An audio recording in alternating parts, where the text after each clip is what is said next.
Kung anong gulat ni Kenzo sa kaganapan sa harapan niya, siya namang pagkulo ng dugo ni Eleanor at pag-init ng bunbunan habang nakatingin sa kanilang banda. Napaawang pambibig ng babae. Nang prenting maupo na si Renz parang hindi siya nakita. Noon lang siya dinedman ni Renz ng ganito na dati-rati naman ay siyang top priority na lalaki. Silang dalawa ng anak niya, nakakapanibago na ngayon parang hangin siya kung ituring gayong. Sure siyang nakita naman siya nito kanina. Ang laki kaya niya, imposibleng hindi siya mapansin. Bagay na hindi niya mapapayagang magpatuloy na mangyari sa gabing iyon. Hindi siya papayag. Taas ang nood pamartya na siyang lumapit sa kanila. Kailangan niyang makuha ang atensyon ni Renz. Hindi pwedeng ganitong treatment nito. Pwede ba akong maupo dito? Direktang tanong ni Eleanor kay Kenzo na nagpahulog pa ng panga ni Althea. Kakain din ako ng dinner at si Renz ang magbabayad nun. Turo pa nito kay Renz na wala pa ring pakialam sa lakas ng boses niya. Sure. Piko na napahinga ng malalim si Althea na nais mapasabunot sa ulo. Hindi na malaman kung paano makikipag-deal sa kanilang dalawa. Ilang sulyap ang ginawa niya kay Renz pero hindi siya nito tinignan. Busy ito sa kaharap niyang menu. Ano pang ginagawa mo? Order ka na rin ng pagkain mo, Eleanor. Ano pang hinihintay mo? Gusto mo bang ako pang tumawag ng waiter para bigyan ka ng menu? Piko na patutsada ni Althea sa babae ng mga matay hindi inaalis kay Renz na hindi pa siya binibigyan kahit na katiting. Padabog ni tinaas ni Eleanor ang kamay habang ang mga matay na sa kay Althea na. Puno yun na nagbabagang galit. Kung nakakapatay lang ang tingin, paniguradong kanina pa bumulagta si Althea dahil sa ginagawang yun ni Eleanor. Nakulang na lang ay hablutin sa Renz para pansinin. Yes, Madam Althea. O-order na ako ng pagkain namin na magiging anak naming dalawa niyang lalaking katabi mo. Emphasize pa nito ng salitang anak sa kanyang pangungusap. Ilang beses na sinipa ni Eleanor ang paa ni Renz na nasa ilalim ng lamesa. Subalit sa halip na bigyan siya ng pansin ay iniiwas lang yun ng lalaki sa kanya. Hindi pa rin inaangat ang mga mata upang kausapin man lang siya sana. Kinagalit pa ni Eleanor na kung pwede lang magwala doon ay kanina niya pa ginawa. Kung hindi lang siya buntis, baka kanina pa siya nag-ekskandalo. Good, Eleanor. Baliwalang sagot ni Althea. Hindi na siya tinatablan na anumang parinig nito. Binalingan na ni Althea si Kenzo. Automatic ang ngumiti ang lalaki sa kanya na parang sinasabi na kaya niya malagpasan ng gabing iyon. Hindi nakaligtas yon sa paningin ni Renz na tapos na magsabi ng order sa waiter na lumapit at nasa bandang gilid niya. Tumindi pa ang selos niya. Pinadulas ni Renz ang libreng kamay sa bewang ni Althea na halos ikaigtad ng babae. Bagamat hindi yung tanaw ng dalawang kaharap nila, nagulat pa rin dito si Althea. Pinalaki ng mga matang bumaling sa banda. Ni Renz na lihim ng ngiting nakasukbit sa basa't mapula nitong labi. Tanggalin mo yan. Magkadikit namang ngipin na utos ni Althea dito sa mahinang boses. Sapat lang lakas upang marinig nila ito ng asawa. Kung masta ito, akala mo'y tunay talagang tinatrato siya nito ng maayos na asawa. Yung tipo ng asawang kind, gentle at mahilig i-consider ang mga nais niya. Ganun ang asta nito na nagpainit ng ulo ni Althea, ni hindi siya dito kinilig. Paano kung ayaw ko? Tahasang sagot ni Renz habang malapad ang ngiti sa paraan ng pagtitig nito kay Althea ay parang siya lang ang kasama. May magagawa ka ba sa aking masama ha? Sa mga sandaling yun ay parang may sarili ng mundong dalawa sa mismong harapan ni Kenzo at Eleanor. Hindi nakaligtas yun kay Althea. Sa paraan ng pagtitig ni Renz parang mahal na mahal niyang katabi. Dapat sa kanya yun ginagawa ng lalaki at hindi dapat kay Althea. Tumikim si Althea na umayos na ng upo. Kinuha niyang cellphone, binuhay ito sobrang gigil na nagtipa ng message doon. Ito ang naging dahilan para alisin ni Renz ang pagkakahawak sa bewang ni Althea upang basahin naman ang message na dumating sa kanyang cellphone. Bingi at bulag ka ba, Lawrence? Hindi mo ba narinig ang mga sinabi ko at hindi mo rin ba nakikitang nasa harapan mo ngayon ang babaeng naging anay ng relasyon natin? Wow ha? Dinedma mo siya? Hindi ba patay na patay ka sa kanya at hindi ka mabubuhay nang wala siya? Tama ng palabas. Nakuha pa ni Renz na mag-reply kay Althea habang hindi na maitago sa labi ang kakaibang saya. Alam ko, nakikita ng dalawang mata ko, pero anong gagawin ko kung ayaw maalis ng paningin ko sa'yo? Para akong nabatubalani sa'yo. Napamura na ng palihim si Althea kasabay ng pamumula ng muka. Hindi maitagong kilig. Napakagago talaga. Malakas na tura ni Althea na binaba ng cellphone sa table. Sino kaaway mo, Althea? Si Kenzo na kanina palihim na nagmamasid sa kanila. Oo, wala Kenzo. Ubusin mo na yung dessert mo nang makaalis na tayo. Uwing-uwi na ako. Nilakasan niya yun para marinig ng dalawang bagong dating na kapwa na naghihintay ng order ng pagkain.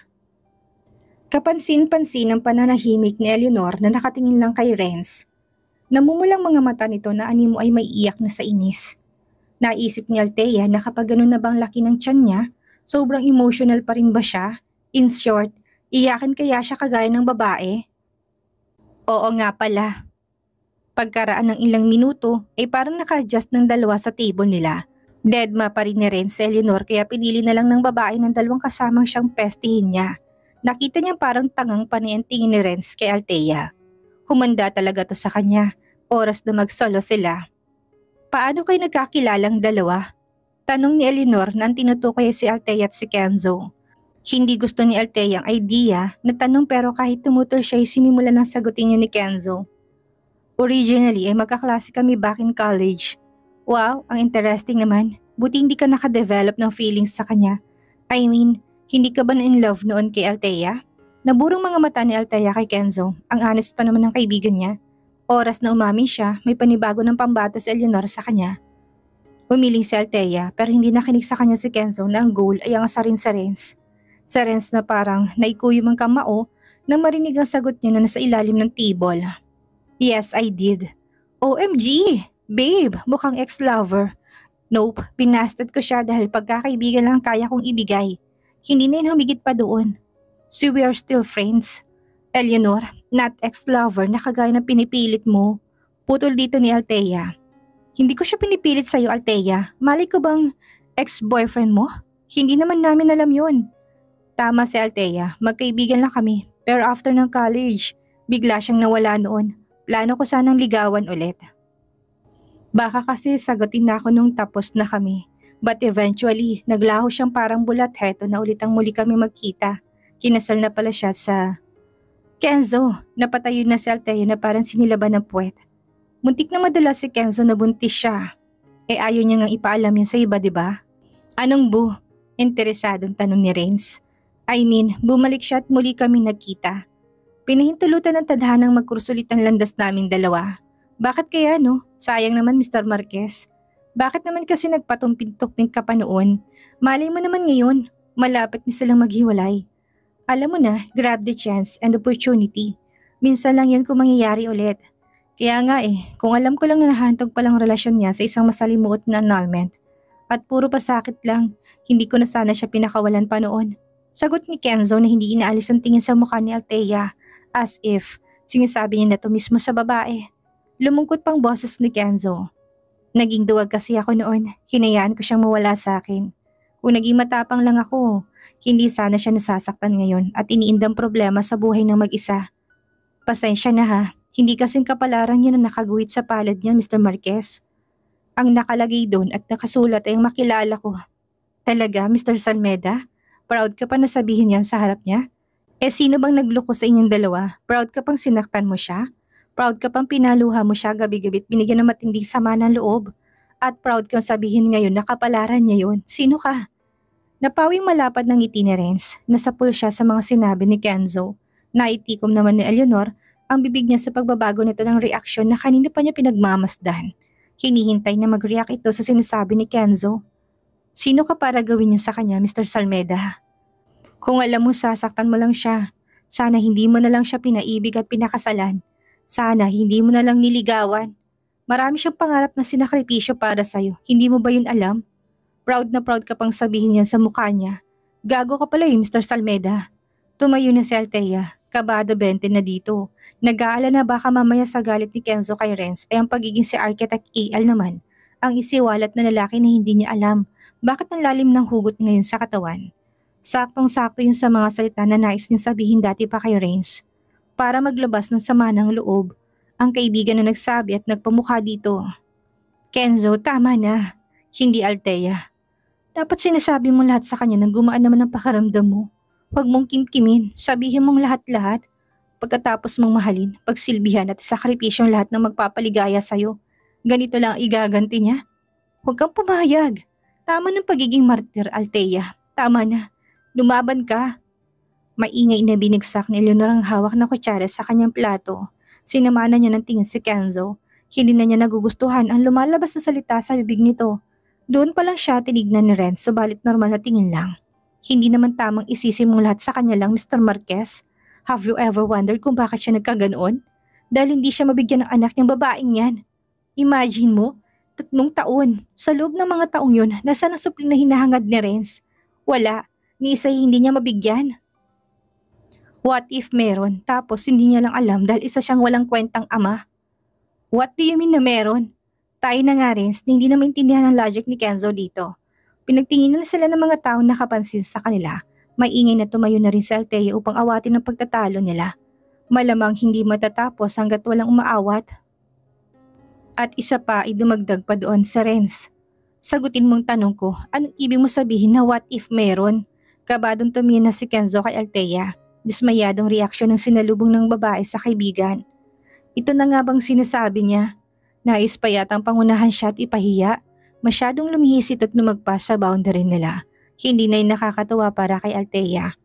Kung may magsasabi man na buntis siya kay Renz, dapat siya yun, walang iba. Ang dami na nga niyang problema, idagdag pa ba yun? Ayaw niyang lumabas na desperada kagaya ni Eleanor na makipag-agawan dito dahil lang sa nabuntis siya ni Renz. Althea, I am really sorry. Pagod na ako, gusto ko na umuwi. Walang lakas na sambit ni Althea sabay kuha ng wallet at lapag ng pera sa table. Sinino pang nakakalat ng mga gamit including ang folder ng project nila. See you sa office bukas, Kenzo. Bago pa makapag-react ang lahat ng kasama nag-walk out na siya. Althea, sigaw na rin sa pangalan nito. Walang pakialam sa buong paligid nila. Tinapunan niya ng masamang tingin si Kenzo. Dumukot ng pera sa wallet niya at nilapag sa table. Binalingan niya na si Eleanor na shock pa rin sa mga pangyayari pero pinipilit na ngumiti. Ibayad mo to sa kinain natin. Binuka ni Eleanor ang bibig pero bago pa siya makapagsalita, mabilis nang nakalaya si Renz sa table upang habulin ang lumayas na asawa. Paiyak na sinapon ni Eleanor ang noo. Nanunuot na sa buto niyang galit sa tagpo na saksihan. Naikuyom naman ni Kenzo ang mga kamao habang nakahabol pa rin ang mga mata sa mag-asawang papalayo na sa restaurant. Lawrence! Iskandalosang sigaw ni Eleanor at mga habol na sa kanila. Mariing hinawakan ni Kenzo isang braso ng babae upang pigilan. Saan ka pupunta? Hahabulin mo sila? Para puntiryahin si Althea gayong kita mo naman kung sino may kasalanan sa kanila. Bitawan mo ko. Bakit ko naman yan gagawin? Iiwan niyo ko dito at mag-isang haharapin ng skandalo? Kahihiyan at gulong sinimulan yung dalawa niyang lalaking sinasamba mo? Nangihina na muling naupo sa Eleanor. Binitawan na siya ni Kenzo. Kasalanan mo to eh. Bulyaw niyang tingin kay Kenzo para lang makahanap ng masisisi. Bakit ako? Tahimik kaming kumakain dito at nag-uusap. Kung hindi kayo dumating, matiwasay pa rin kami nag-uusap ni Althea. Kung hindi ka sana nagtanong. Kung hindi ka rin sana bida-bidang biglang binagsakang lahat ng sisi kay Renz sa mga nangyari sa kanila. Hindi naman ako magre-react eh. Hindi ako maglalabas ng galit. Kasalanan naman niya talaga. May asawa siya tapos mambubuntis siya ng iba. Gusto mo ikaw ang sisihin ko dahil nagpabuntis ka. Come to think of it, kayong dalawang may kasalanan kung baka si Althea nahihirapan ngayon. Habang inunguyang sinubong pagkain ni Eleanor ay pinagmasdan niya ng mabuti si Kenzo. Kasalanan mo rin, wala kang silbi. Sabi mo nga sana hindi mo hinayaan. Bakit kasi hindi mo siya hinabol at niligawan na nag-aaral pa lang kayo? Kung ginawa mo yun, hindi niya dadanasan ang lahat ng ito. Wala sanang nahihirapan sa ating apat. Kaya wag lang sa amin ni Renz ang sisi Mr. Marquez. Napatamiming napatingin si Kenzo kay Eleanor. Ginamnam ang bawat salitang binitawan ng katabi niya. Una mo nga siyang nakilala, wala ka namang ginawa. Kung kailan nasa sitwasyon na siyang ganito, saka mo palang naisip na bawiin siya. Napakabagal mo talaga. Ikaw, may pinagkaiba ka ba sa akin?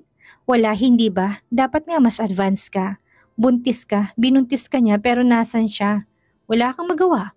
Bakit kaya? Hindi ba anak niya yan? Bakit hindi mo ilaban? Pinagmamalaki mo pa ng paulit-ulit. Tumabang ang mukha ni Eleanor ngunit hindi niya pinakita yon kay Kenzo. Dati naman ay okay sila ni Renz. Napansin niya lang na nagbago ang pakikitungo nito sa kanya nung pumalpak si Sally. Unti-unti itong lumayo at nanabang. Hindi na kagaya ng dati. Baka mamaya niyan yung batang dinadala mo lang palang habol nila. Alam mo na kapag nanganak ka, sapilitin na lang kukunin ng bata sa'yo tapos ikaw parang basura na lang na itatapon. Hindi ka kasama sa pangarap nilang magkabilang sa kanilang pamilya. Hindi yan mangyayari. Pero posible. Tingnan mo nga ni hindi ka pinansin ng gagong yun ngayon. Nagpanik pa doon si Eleanor. What if ganun nga ang plano ng pamilyang Salmeda sa kanya? Knowing them, lalo na si Don Calixto, hindi nga malabo na ganun ang mangyari kapag nagkataon. Mukhang may tama si Kenzo. Baka yun nga ang plano rin ni Ren sa kanya at sinisimulan na niya ngayon sa pagdededma sa kanya na para bang hindi siya nito nakita. Napainom na ng tubig si Eleanor, feeling niya na yun ang lalamunan. Napakawalang kwenta naman niyang sinasabi mo. Hindi ganang klase ng tao sa Renz. Uma-acting lang yun, nagpapanggap. Tama, nagpapanggap lang siya.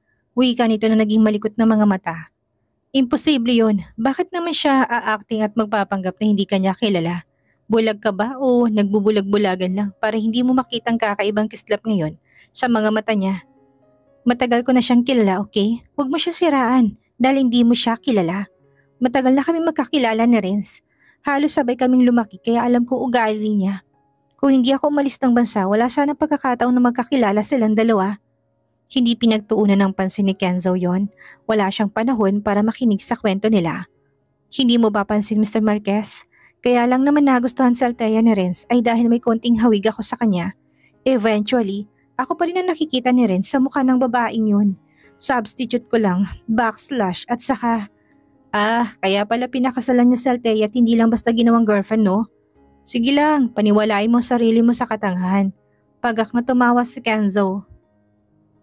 Lumalim ng tingin kay Eleanor na napakurap-kurap ng mga mata. Hindi ganun yun, Eleanor. Kung talagang mahal ka ng lalaking yun, hindi aabot ang relasyon nila sa ganun. Hindi niya papakasalan si Althea dahil lang naalala ka niya sa kanya. Kalokohan yung mga pinagsasabi mo, napakalabo niyan. Ginagawa mo lang na tangang sarili mo. Umayos na upo si Kenzo, nakaharap pa rin siya ngayon kay Eleanor na hindi na halos may pintang mukha na parang batang paiyak na. Hindi matanggap ang sinasabi niya. Isang malakas at nakakabingis sampal yun na parang ginising siya sa malalim na pagtulog at pag-iilusyon. At anong malinaw, Kenzo? Pinaparating mo ba sa akin na pagmamahal ang nararamdaman ni Ren sa babaeng yun at hindi lang awa? Ganun ba? Ganun bang gusto mong palabasin? Turo pa ni Eleanor na nanginginig ng daliri sa direksyon na tinutumbok ng mag-asawang naglaho na. Wala akong sinasabing ganyan. Pero kung may utak ka, mararamdaman mo naman kung ano yung totoong nararamdaman ng lalaki niyan sa'yo. Let me tell you this, Eleanor. Ang lalaki hindi porket binuntis kay mahal ka na. Ang madalas doon, nagkamali lang sila at hindi nila sinasadyang lahat. Ganun ang mga lalaki. Yun ang nakikita ko sa lalaking pinagtatanggol mo. Are you saying na accident baby lang ang batang nasa loob ng tiyan ko? Unplanned? Puno ng sakit na tanong ni Eleanor na mamasa ng bawat sulok ng mga mata. Hinawakan pa itong tiyan niya na parang aping-api ito. No, that's not true. Mahal ako ni Renz. Mahal niya kami ng batang dinadala ko. He love us. Period. Huwag na tayong maglokohan pa dito, Eleanor. Ano sa tingin mo planado niya yan? Bakit? Kasal ba kayo para iplano niya magkaanak sa'yo? Mag-isip ka. Ginamit ka lang ng lalaking yun. Hindi nagsalita sa Eleanor. Hindi matanggap na sabihan siya ni Kenzo na mga salitang yun. Sino ito para magdesisyon ng ganun ang nangyari? At saka ano pa yung sinabi mo? Substitute mo si Althea? Nagpapatawa ka ba talaga? Kasi kung oo, sobrang tawang-tawa ako sa'yo. Humagalpak ng tawa si Kenzo. Iniisip mo talaga na mas maganda ka at mas magaling sa kanya. Dapat nga magpasalamat ka na medyo hawig mo siya. Dahil kung hindi nangyari yun, wala kang katiting na ganda. Ano? Ako pa dapat ang magpasalamat? Tama bang narinig ko kay Enzo Marquez? Siya nga itong inagaw na rin sa akin, hindi ba? Inagaw? Hoy Eleanor, hindi naman kayo legal. Kung sa tamang proseso idada ng lahat, ikaw ang lalabas na ng agaw sa kanya. Kahit pa sabihin mo na una mo siyang nakilala. Malakas na inihampas ni Eleanor ang kamay sa lamesa. Tumunog ang ilang mga plato naroon at walang laman. Napalingon ng ibang mga taong naroon sa ingay na nilikha ng babae. Kung sa ganda sa ugali, wala kang binatbat kay Althea. Tingnan mo nga, buntis ka na nga at lahat pero hindi ka pa rin pinili ni Mr. Salmeda. Nasaan siya? Ayun, sinundan niya paalis ang asawa. Inumang ni Eleanor ang palad kay Kenzo upang sampalin ito para pagtakpan ng pagkairita at pagkapahiya niya. Pero mabilis yung nahawakan ni Kenzo. Bumigat ang hinga ni Eleanor. Asar na asar sa lalaking kaharap. Bakit lahat na lang ay kampi kay Althea at maging ang panahon ngayon at oras ay sa babaeng yun? Pumapabor. Ang kapal mo sabihan ako niyan, talunan ka rin naman. Ni hindi mo nga makuha ang loob ng babaeng mahal mo. Hanggang kaibigan ka lang. At least ako, magkakaanak kami ni Renz. Ikaw, ano ka? Hanggang kailan ka maghihintay at magpapagamit lang sa kanya? Well, hindi na ako magtataka kung habang panahon. Mukha kang utu-uto na isang drama lang ng babae yun, ay paniguradong magkakandara pa ka na papunta sa kanya. Ganun ka, wala kang future na makuha siya, kahit na anong gawin mo. Hindi siya pinansin ni Kenzo. Tinawag ng waiter upang ipakwentang babayaran nila. Ayaw na niya makipag-usap sa babaeng kulang sa tornilyo at may sira ang ulo. Maaaring maswerte siya noon pero magtatapos na yun. Sisiguraduhin ko na magiging asawa ko ni Renz ano man ang mangyari. Ako nang magiging Mrs. Almeda, tandaan mo yan. Ipapalamon ko sa yung sinabi mo sa akin na wala akong binatbat sa kanya. Sa bandang huli, akin pa rin ang huling halakhak ng tagumpay. Pinagtawanan niyang muli ni Kenzo, ngunit natigilan to nang may napagtanto. Napatitig na siya sa determinadong mukha ni Eleanor. Ano pang silbi ng pang-iinsulto natin ngayon sa isa't isa kung pareho naman tayong talunan? At hindi pinili ng mga taong gusto natin. Mga salitang nagpatitig kay Eleanor kay Kenzo. Naguguluhan siya kung anong gusto nito. Basta ako, alam kong ginagawa lang ito ni Renz sa akin dahil gumaganti siya. Iniwan ko siya noon at para makaganti sa akin, ginamit niya lang si Althea. Naniniwala kong mahal niya pa rin ako hanggang ngayon. Ako pa rin ang laman ng puso niya. Natakpan lang yun ng awa para kay Althea. Umiling-iling nang umisi si Kenzo. Naawa siya sa babaeng naiinis dahil sobrang katangahan nito. Hindi ito magawang idilat ang paningin niya sa katotohanan. Kumislap ang isang nakakalokong ngiti. Bakas ng kasamaan ang sunod na lumitaw sa mga matang malikot na si Kenzo. Alam mo, hindi naman natin kailangang patuloy na mag-away. Dapat nga maging magkakampi tayo dahil iisa lang naman ang goal natin. Ang maghiwalay silang dalawa at matapos ng mabilis ang annulment papers nila. Nabitin sa ereng kamay ni Eleanor na may hawak na baso. Iinom sana siya ng tubig. Alam mo tama ka Kenzo. Bakit hindi na lang tayo magsanib puwersa gayong iisa lang naman ang gusto nating mangyari sa bandang huli? So, is it a deal? Lahat pa ni Eleanor na kamay sa lalaki. Deal, tanggap ni Kenzo sa kamay ng babae. Nangumisi pa ng malademonyo sa lalaki. Ano kayang mangyayari ngayong tila may sabwat ang magaganap sa pagitan ni Kenzo at Eleanor? Ano ang gagawin nila para makuha ang mga taong minamahal nila? Yan ang ating aalamin sa susunod nating kabanata.